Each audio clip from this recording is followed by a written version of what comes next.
Hey, Quartz. Hi, Mama. Okay, we're going to show you how to make homemade pasta today because, well, we love to make pasta, and my son Joel, My brother. insists that we do homemade pasta anytime he comes over for dinner, and we love to have him over for dinner. So we have kind of gotten into the habit of making homemade fettuccine and capellini for our pasta dishes, and even for raviolis and lasagna and stuff like that. And it's really actually pretty easy. So we'll show you today how to do it. So you need basically 5 ingredients. You need regular all-purpose flour. Yep. You need semolina flour. We like to use semolina flour. A lot of people insist on having Italian pasta flour, but we've never really done that. We just use the semolina and the regular all-purpose flour. Eggs. And you use 2 whole eggs for this recipe, which makes about 1 pound of pasta, and up to 4 egg yolks. It sort of depends on the size of the eggs. Sometimes they're really big, so you've got to be careful with that. And then we use Himalayan pink salt. Yes. So we've got flour, semolina flour, eggs, and pink salt. And that's it. So it's really pretty easy. So I don't know how many of you are used to using a food scale, but we like this one especially because it pulls out if you have something big. But anyway, what you have to do is you have to put your device on here that you're going to weigh the flour with, and then you tear the scale, and then it brings the weight down to 0, including this bowl. So that's what we're going to do. So like Courtney do that. First turn it on. Oopsie.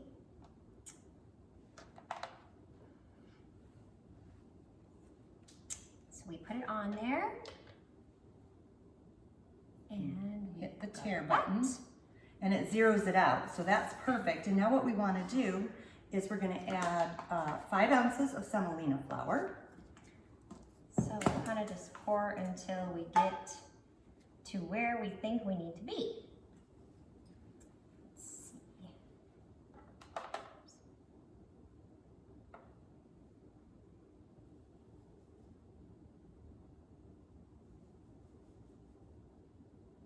Almost 2. We need 5, so you can pour a little more in there. Almost. Oh. Okay, so, So if I you got go a little bit if you over. go over, don't worry. We'll just take a little spoon and we can take it out until you get to the right Now amount. we're right at 5 ounces. Perfect. So then we're going to toss all of that. A lot of people like to do their pasta on a countertop or on a cutting board. I don't really like to do that because it gets so messy all over the place and it's really hard to keep track of everything. So we like to do it in the bowl. So we just plopped it right in there. 5 ounces of the flour. So same thing. We'll just kind of load it up until we reach the proper ounce And kind of measurement. go slow at the end because otherwise you overshoot. That's perfect. Wow. Yay! Genius. Okay, pour that one in. And this guy goes into our bowl as well with the semolina flour. All right, and then we do 1 teaspoon of salt. And this can be sea salt, Himalayan pink salt, Himalayan pink sea salt, you know, your favorite salt. Even if you want a seasoned salt, that's fine too. We do that, and then we can whisk it all together. We'll do a little whiskage here.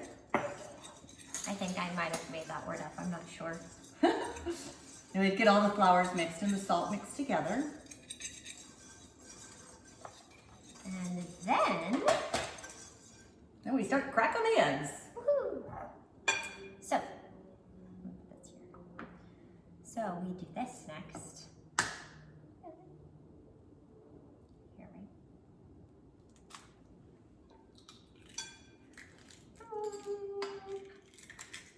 1.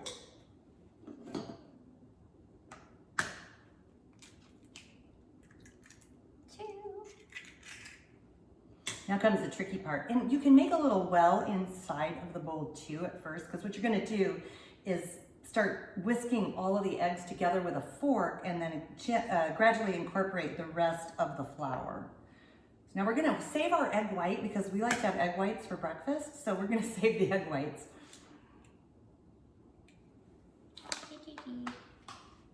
Let the egg whites come out. And then we put the egg yolk into the pasta.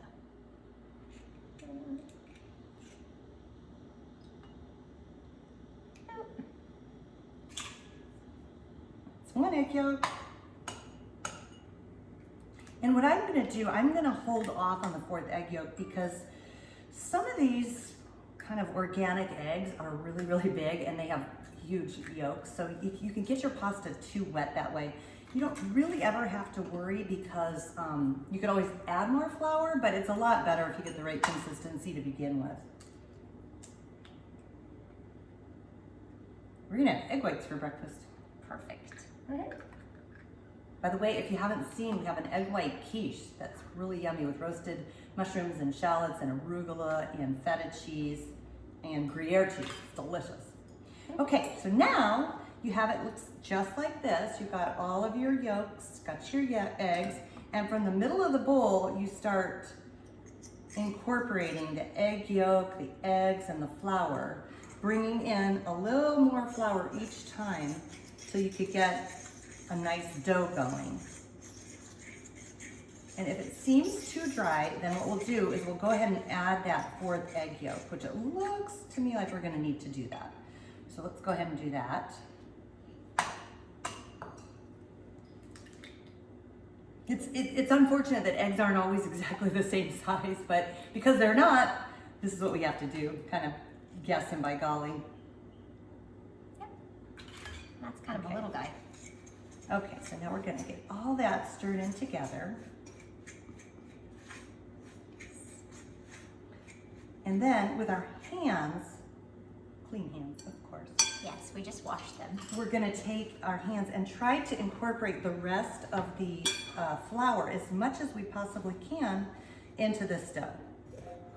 And it's a sticky proposition at times, so we're gonna just do that. And just keep pressing down into the flour so that you can get more and more incorporated into the dough. And it is a fine line because, you know, it can be too dry too, and then it just cracks.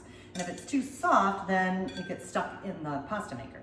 So, you know, It can be generally, I mean, I say it's easy, but there is a little bit of technique to it. And also a lot of luck. But it's fun. And it's such an easy process with just 4 ingredients that it's worth it. And I mean, it's pretty yummy too. It really is.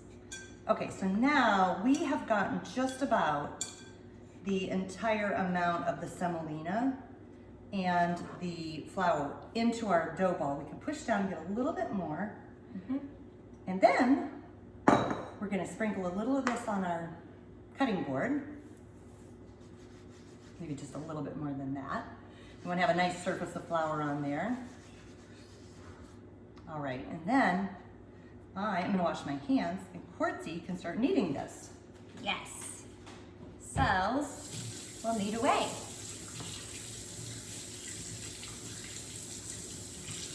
Who doesn't love kneading? It's like playing in the dirt almost. It's like playing in the dirt or playing with Play-Doh. Both are things I enjoy very much. Mama's not so much into the dirt. I like the dirt. So we'll keep kneading away. You knead until really it's not sticky to the touch anymore. How's that feel? Pretty good, it's a little sticky. Okay, so we'll just keep adding a little bit more flour on our board until it comes to a nice ball that'll hold its shape, but that also isn't too sticky or too dry. Yeah, finding the balance. Meanwhile, I want to get your eggs out of the way. Thank you. Don't want to knock those over on the floor. No. All right. So we're getting pretty good there. What do you think? Let's see, let's feel it. That's perfect. Now we're going to cut the ball in half. Grab a little saran wrap.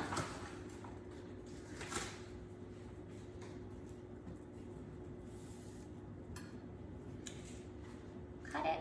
So we have 2, hopefully somewhat even, though it's not quite so crucial, pieces. And now, Form it into, so let's go like this and just get a little bit more flour on the bottom. And we'll form it into a ball. And then we flatten it like a little disc, just like this, a perfect little puck. And we're gonna wrap it in saran wrap and put it in the refrigerator for probably about anywhere, well, you can do it up to several hours, but it needs probably at least a half an hour to get to the consistency you want for rolling out your dough. So now we're gonna put this in the refrigerator, and we've got one that we pre-did So we are ready to go to show you how to roll it out. So this one has been in the fridge for about a half hour, maybe a little longer. And now how we make our pasta, we use our Atlas Mercato hand crank pasta machine, and it's really easy to set up. You need an edge on your counter in order to kind of hook it underneath and keep it tight in place. So we've got like this, and then you put your little hand crank on. And there's 2 steps to this. So we're gonna roll the pasta out, and we roll it, we like ours down to level 5. This goes to level 6. We don't like it quite that thin. And then we have a second part that we put on, which is our pasta cutter. So here we have several others, but we have fettuccine in this one, and we have a capellini. So that's good. And then we also have a drying rack. So you have your rack to put your pasta on, and Which is here we go. super fun. So we're gonna move this into, yeah, you can cut that in half. I think it'll be a little easier. And you crank this guy all the way down to 0. So we got 0 to 6. We'll put this guy back over here. And it helps if you kind of can elongate this a little bit, so that it'll go through the first couple times a little more smoothly. Let's see, we'll put this over here like that. Okay, and then, of course, you can crank away. Also have always a little bowl of extra flour with you, because you're gonna probably need to pat it onto that once you roll it through a few times, and just to get it to the point where it's not at all sticky and it just goes through perfectly. Yes. All right. So we've All right. got our little disc that's kind of been elongated to start with. And you can cut it into a perfect rectangle if you want. We don't usually bother because we like to get every little bit of pasta, and we really don't mind if it's not perfect. So then we start cranking, and you can see it coming through the bottom there.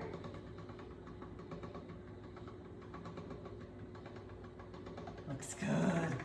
Okay, now at this point, it's kind of nice to put just a little bit of flour on it so that it's nice and smooth. You fold this up again like this. We're gonna fold it back into another rectangle, kind of push down the edges. All right, and here we go again. So we're gonna Run be it- on run the it through same 0. one. Yeah, run it through 0 again a couple of times. So it's on level 0 for the second time. Okay, now if this happens, don't worry, we're just gonna cut it off. So we have a nice edge to work with, and we'll use this too, but we're gonna cut that off, dust a little flour on it. So now we've got this piece. A little bit of flour. On both sides too. Put a little flour on both sides. Then, ready for the next one. And we're gonna turn it now up to the first number 1. So we went from 0, which is the widest opening, to number 1, which is slightly narrower. Crank it through. And Change it again. now we're on to number 2. Again, we crank it through.